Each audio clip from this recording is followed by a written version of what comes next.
Hopefully you can hear me. Okay, my name is Cameron Olbert, and I am a sophomore. At Classen SAS. I want to talk to you about a couple of things. I want to give you like a short rendition of what's happened over the past couple of weeks, and I want to give you talking points to talk to the legislators about. But first, I want to say thank you to each and every one of you for being here today. Your presence here is showing the media and the world that the students of Oklahoma not only care about each other and our teachers, but that we are willing to fight for them and for ourselves for as long as this takes.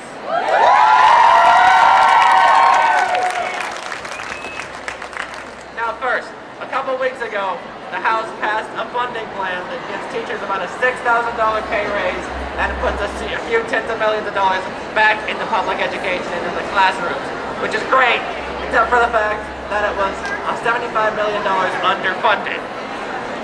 So, yeah, that's not too great. Then it went across the rotunda into the state Senate, where they took about $50 million out of the plan.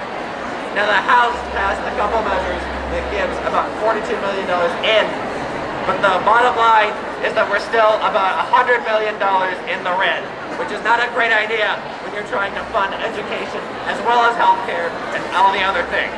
Now, if we're going to actually fill this hole and put funds back into classrooms to finally stop the bleeding that has been going on for a decade now, then there's about three things that we can advocate for our legislators. First, it's called House Bill 1035. You guys might want to take notes or something because this is going to be kind of technical.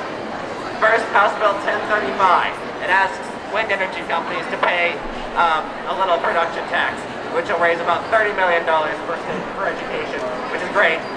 But by raising the personal income tax rate in Oklahoma by about...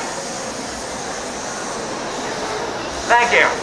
By raising income tax rates in Oklahoma by like half a percentage point, we could raise $300 million a year for our state and cost the average Oklahoma family like $5 a month. Third, it's called Senate Bill 1086, and this is the one I want you to remember. 1086 will raise about $70 million for education, which is about as much as we need to fully fund the plan that the House passed the other week. It raises about $70 million.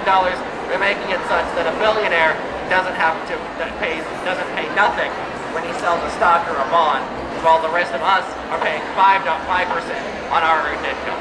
Now, finally, when you go talk to your legislators, if they belittle you, or if they are condescending towards you on the basis of your age, or worst of all, if they tell you that you're lying, I want you to come out here, find a reporter, and tell them.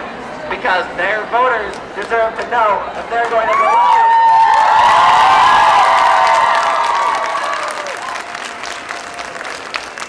So in short, when you go to your legislators, tell them, fund education, fund everything else, and fund it the right way.